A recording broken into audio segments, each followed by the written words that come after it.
Nós estamos lendo do livro Krishna, a Suprema Personalidade de Deus, escrito por Sua Divina Graça, A.C. Bhaktivedanta Swami Prabhupada. Capítulo 3.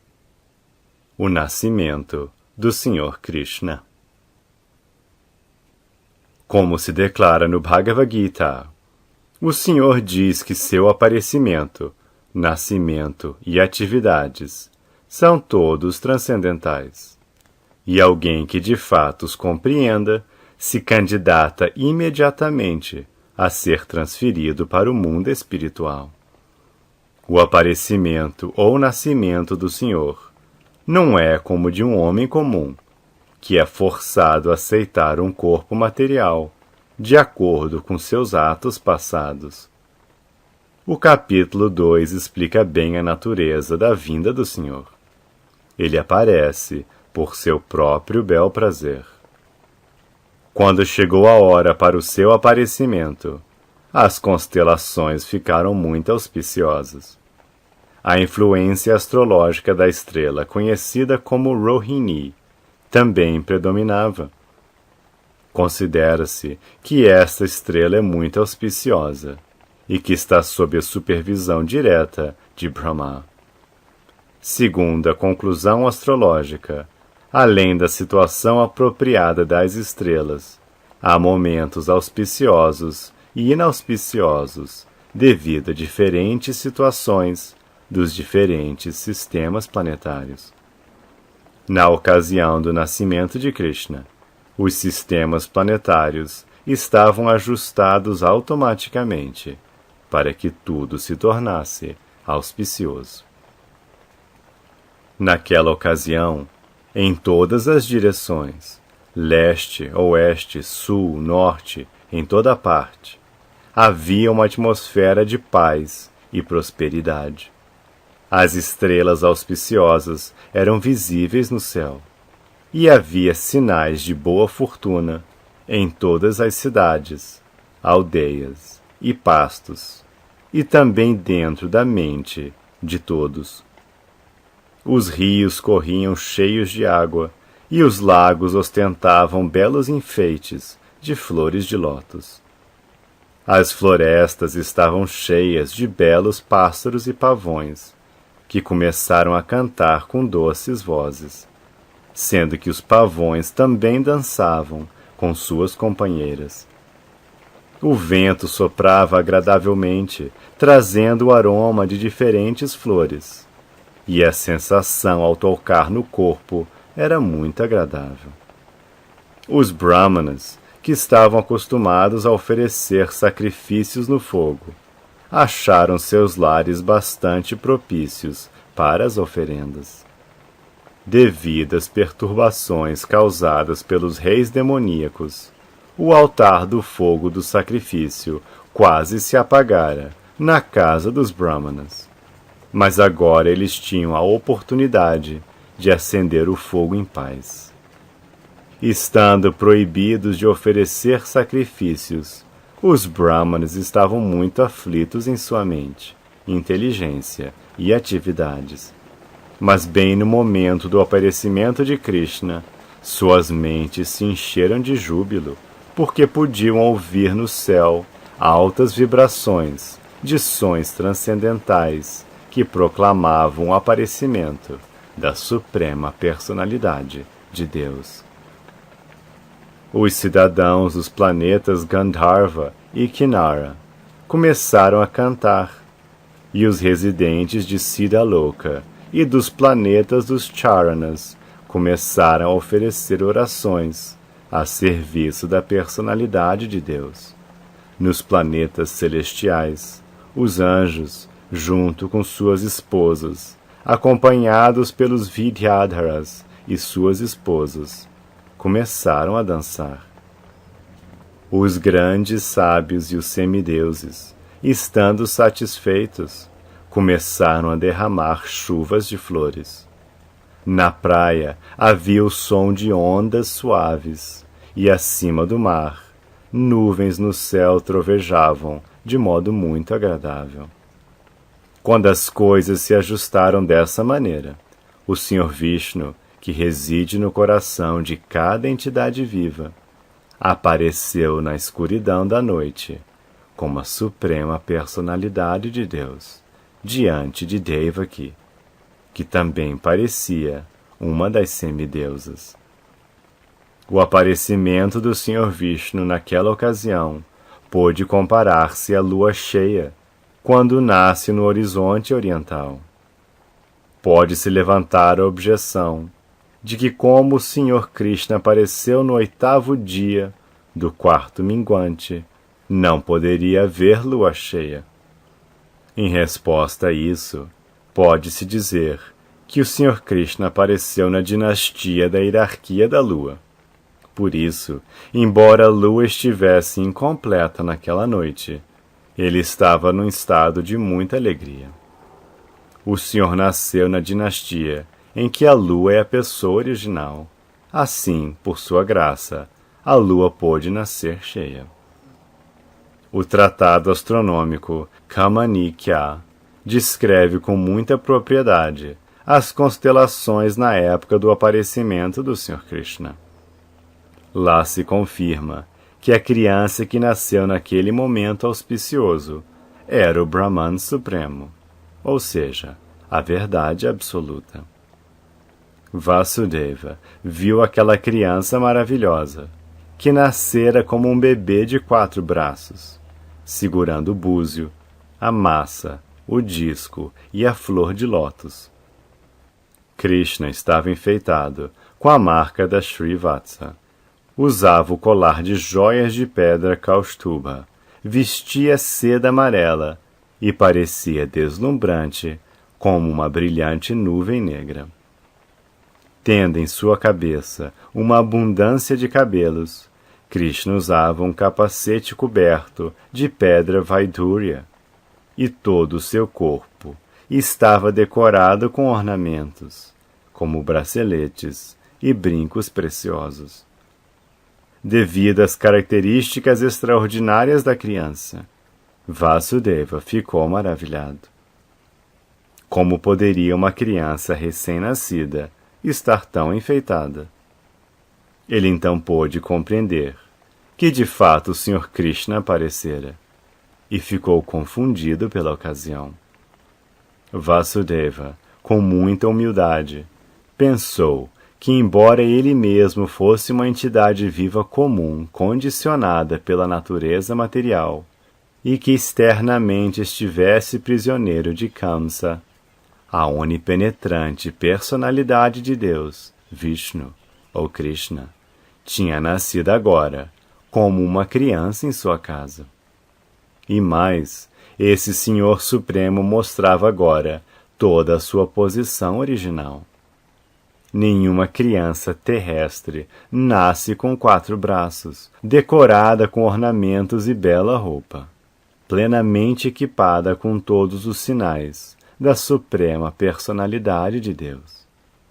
Vasudeva não parava de olhar para seu filho, pensando em como celebrar aquele momento auspicioso. Em geral, quando nasce um menino, pensava ele, as pessoas comemoram a ocasião com celebrações jubilosas. Embora eu esteja prisioneiro, a suprema personalidade de Deus nasceu em minha casa. Quantos milhões e milhões de vezes eu devia estar preparado para celebrar esta cerimônia auspiciosa? Enquanto Vasudeva, que também é chamado de Janakadundubi, olhava para seu filho recém-nascido, ele estava tão feliz que queria dar muitos milhares de vacas, em caridade aos brahmanas. Segundo o sistema védico, sempre que há uma cerimônia auspiciosa no palácio de um rei kshatriya, o rei dá muitas coisas em caridade. Por exemplo, vacas enfeitadas com ornamentos de ouro são dadas aos brahmanas e sábios. Dessa forma, Vasudeva queria realizar uma cerimônia de caridade para celebrar o aparecimento de Krishna. Mas porque estava acorrentado entre as paredes da prisão de Kamsa, isto não era possível. Ao invés disso, em sua mente, ele imaginava dar milhares de vacas aos brahmanas. Quando ficou convencido de que a criança recém-nascida era a própria suprema personalidade de Deus, Vasudeva prostrou-se de mãos postas e começou a oferecer-lhe orações. Naquele momento, Vasudeva situou-se num plano transcendental e ficou completamente livre de todo o medo que sentia por Kamsa.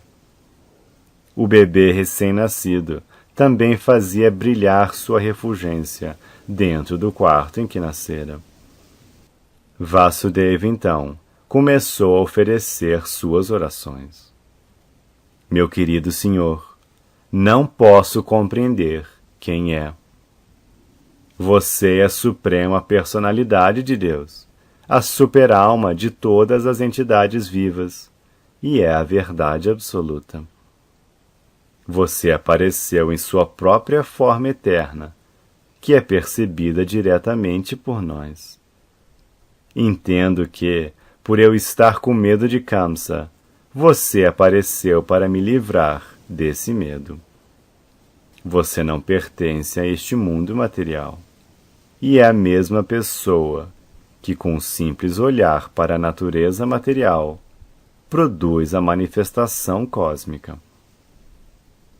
Pode-se argumentar que a suprema personalidade de Deus, que cria toda a manifestação cósmica com um simples olhar, não pode entrar no ventre de Devaki, a esposa de Vasudeva.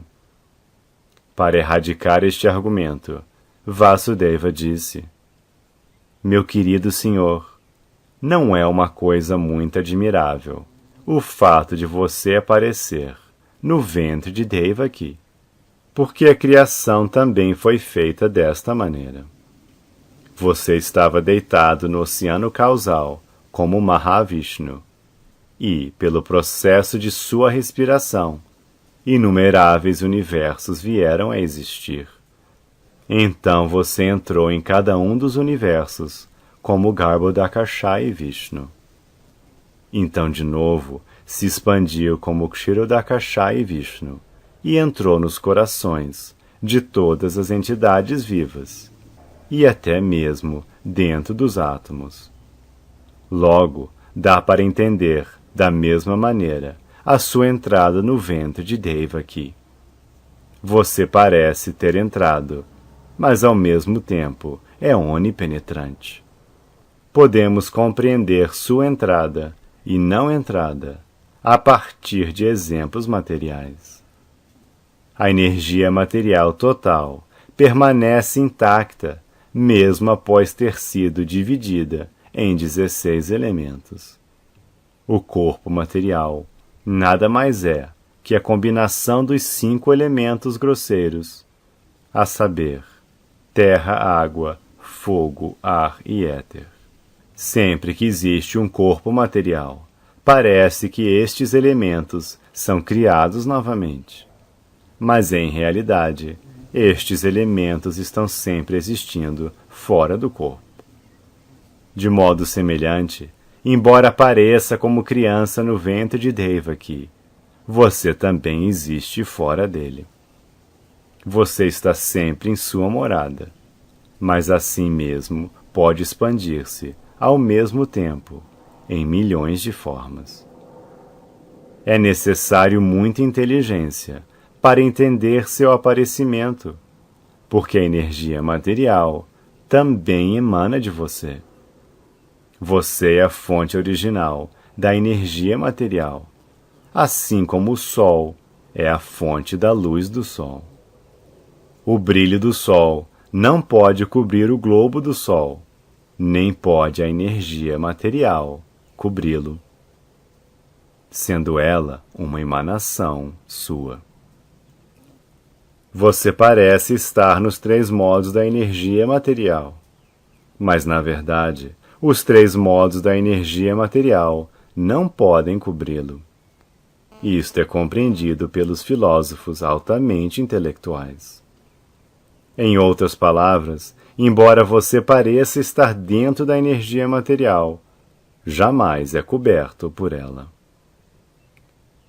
Ouvimos da versão védica que o Brahman Supremo exibe sua refulgência e por isso tudo se torna iluminado. Podemos entender do Brahma Samhita que o Brahma Jyoti, ou a refulgência Brahman, emana do corpo do Senhor Supremo. E da refulgência Brahman surge toda a criação. É dito ainda no Bhagavad Gita que o Senhor é também o apoio da refulgência Brahman. Originalmente, ele é a causa fundamental de tudo. Mas as pessoas que são menos inteligentes pensam que quando a Suprema Personalidade de Deus vem a este mundo material, ele aceita as qualidades materiais. Tais conclusões não são muito maduras, mas são feitas pelos menos inteligentes. A Suprema Personalidade de Deus existe direta e indiretamente em toda parte. Ele está fora desta criação material e está também dentro dela. Ele está dentro desta criação material, não só como Garbhodakasha e Vishnu, mas está também dentro do átomo. É sua presença que causa a existência. Não se pode separar nada de sua existência. Encontramos no preceito védico que é preciso procurar a alma suprema, ou causa fundamental de tudo, porque nada existe independentemente da alma suprema. Logo, a manifestação material é também uma transformação de sua potência.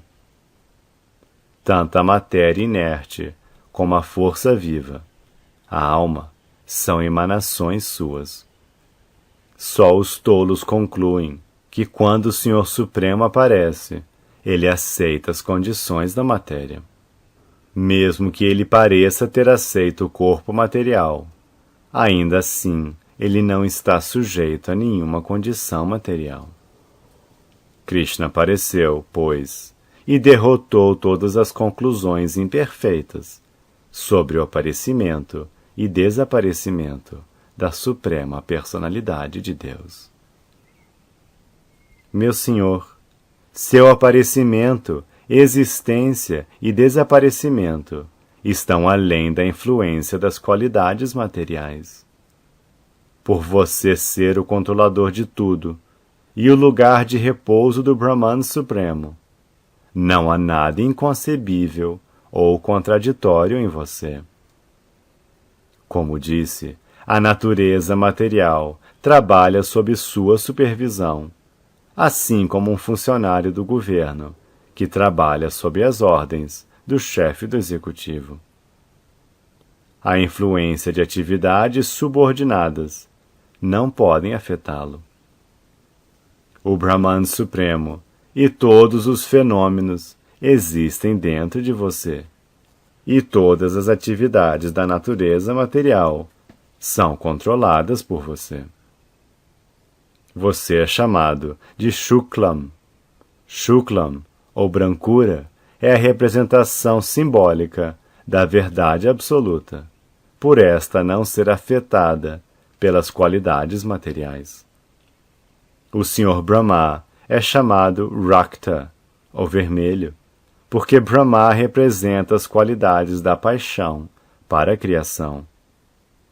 A escuridão é confiada ao Senhor Shiva, porque ele aniquila o cosmos.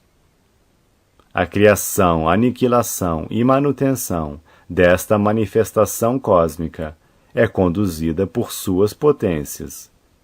Mesmo assim, você nunca é afetado por aquelas qualidades.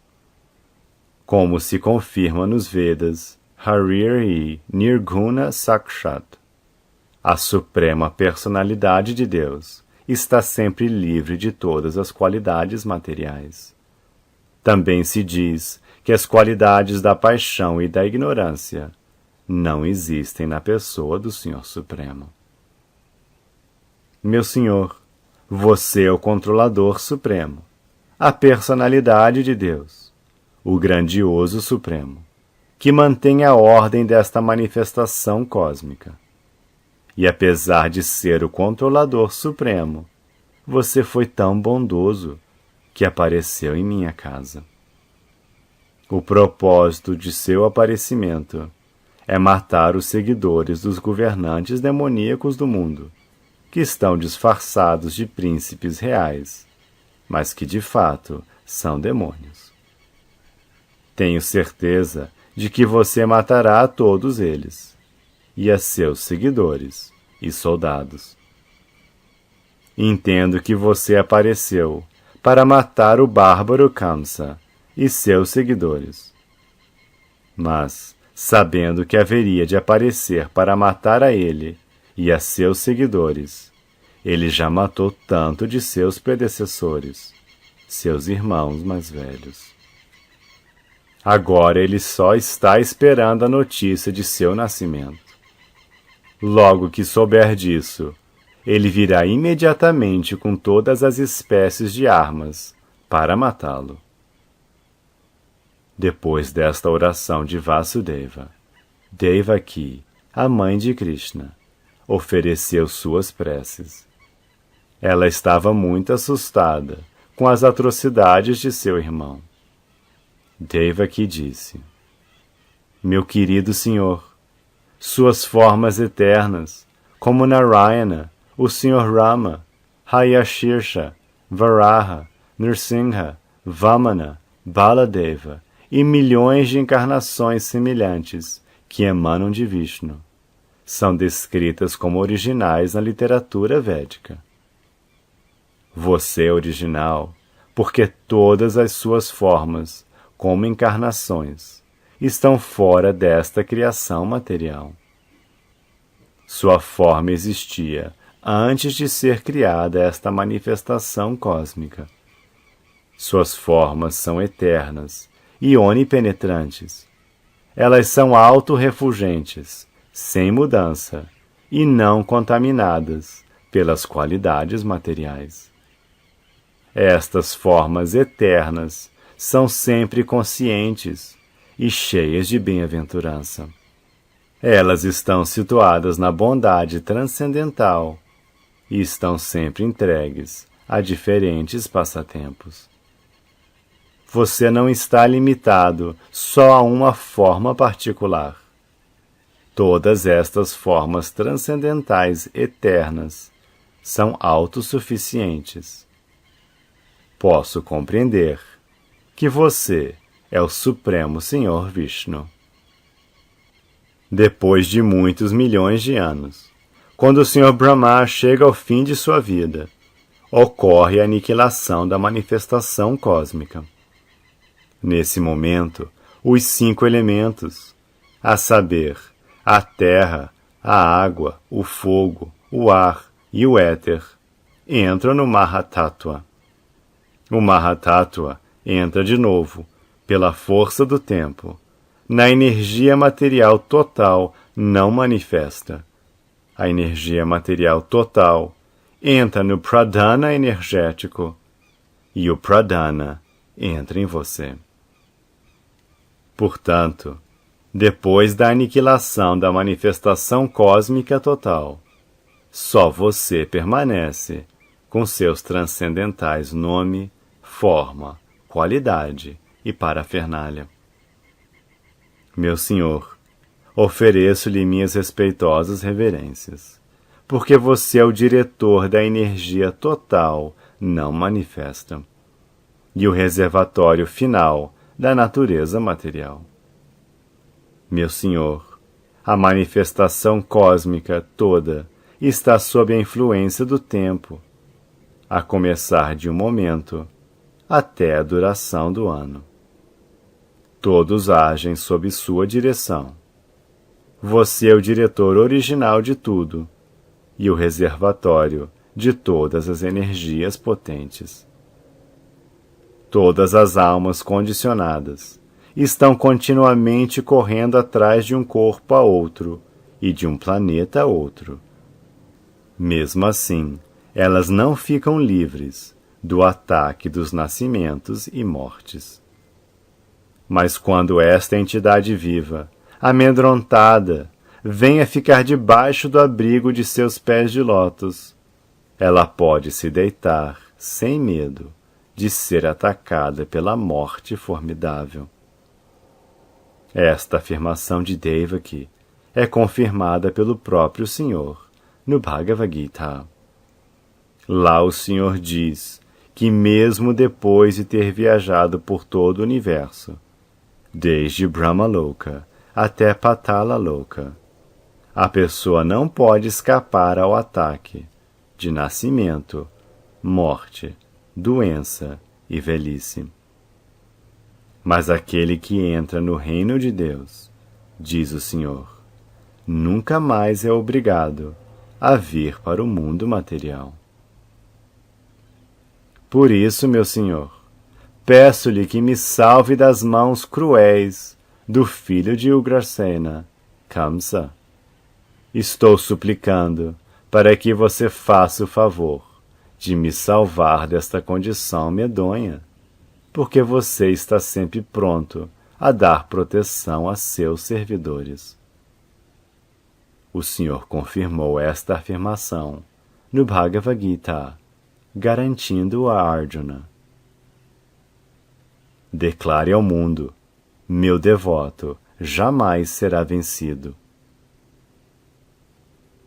Enquanto rezava assim ao Senhor, pedindo socorro, Mãe Devaki expressava sua afeição materna.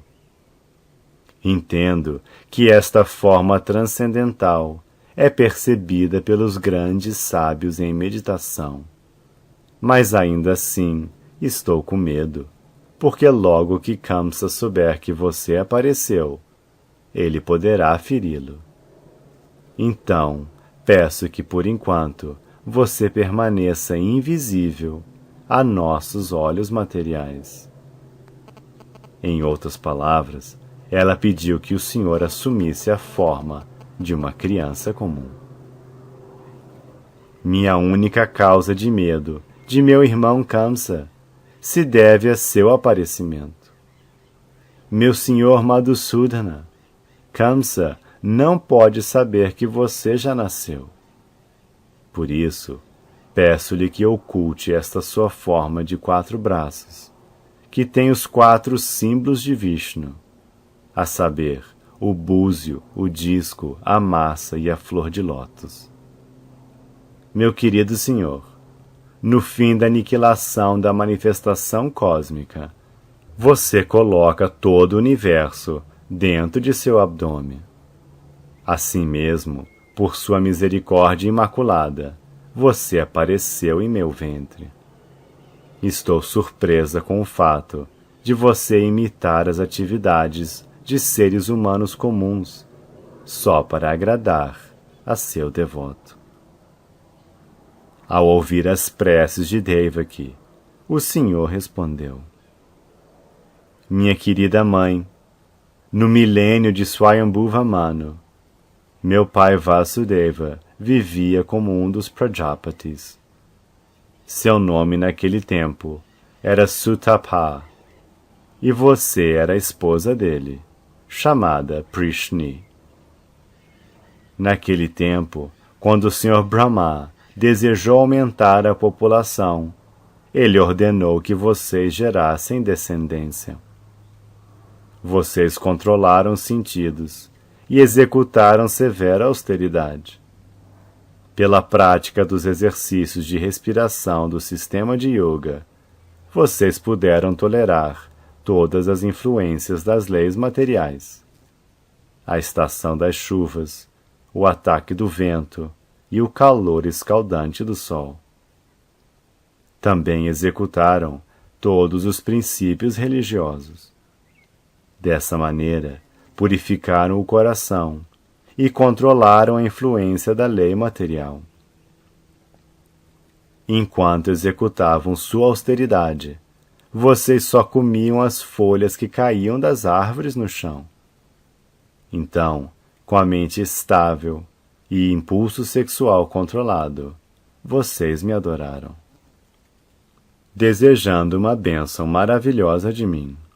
Vocês dois praticaram severa austeridade durante 12.000 anos, segundo o cálculo dos semideuses.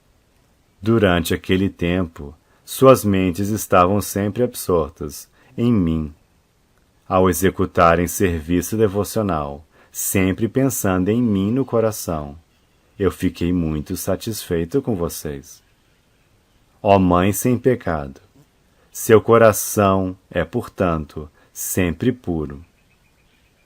Naquele tempo, também eu apareci em sua frente, nesta forma, só para satisfazer seu desejo, e lhe pedi que fizesse o pedido de um desejo. Naquela ocasião, você quis que eu nascesse como seu filho. Embora estivesse me vendo pessoalmente, ao invés de pedir sua completa liberação do cativeiro material, você me pediu que eu me tornasse seu filho, de acordo com a influência de minha energia. Em outras palavras, o Senhor escolheu sua mãe e seu pai, a saber, Prishni e Sutapa, especificamente para aparecer no mundo material.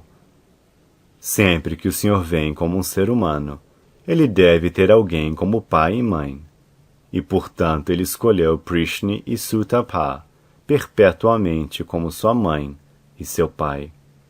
E por causa disso, nem Prishni nem Sutapa puderam pedir sua liberação ao Senhor. A liberação não é tão importante como o transcendental serviço amoroso ao Senhor. O Senhor poderia ter dado a Prishni e Sutapa liberação imediata, mas ele preferiu conservá-los neste mundo material para seus diferentes aparecimentos, como se explicará nos versos seguintes. Ao receberem do Senhor a bênção de se tornarem sua mãe e seu pai, tanto Prishni como Sutapa pararam a prática da austeridade e viveram como marido e mulher, a fim de gerarem um filho, que era o próprio Senhor Supremo. No devido curso do tempo, Prishni ficou grávida e deu à luz a um filho. O Senhor falou a Devaki e Vasudeva. Naquele tempo, meu nome era Prishni Garbha. No milênio seguinte, vocês também nasceram, como Aditi e Kashyapa, e eu me tornei seu filho, Upendra. Na época, minha forma era de um anão, e por isso fui conhecido por Vamanadeva. Dei-lhes a bênção de que nasceria 3 vezes como seu filho. Da primeira vez, fui Prishni Garbha, nascido de Prishni e Sutapa. No nascimento seguinte, fui Upendra, nascido de Aditi e Kashyapa. E agora, pela terceira vez, nasci como Krishna, filho de vocês dois, Devaki e Vasudeva. Apareci nesta forma de Vishnu só para convencê-los que sou a mesma suprema personalidade de Deus, que nasci de novo. Eu poderia ter aparecido como uma criança comum, mas dessa maneira vocês não acreditariam que eu, a suprema personalidade de Deus, teria nascido em seu ventre. Meus queridos pai e mãe, vocês já me criaram algumas vezes como filho, com grande afeto e amor, e por isso estou muito satisfeito e agradecido a vocês. E asseguro que desta vez vocês regressarão ao lar, de volta ao Supremo, por terem cumprido de maneira perfeita essa missão. Sei que estão muito preocupados comigo e com medo de Kamsa. Por isso ordeno que me levem imediatamente a Gokula e me substituam pela filha que acaba de nascer, de Yashoda. Tendo falado assim, na presença de seu pai e mãe, o Senhor se transformou num bebê comum e ficou em silêncio. Ao ser ordenado assim pela suprema personalidade de Deus, Vasudeva tentou tirar seu filho da prisão, e exatamente naquela mesma hora, nascia a filha de Nanda e Yashoda. Ela era Yogamaya, a potência interna do Senhor.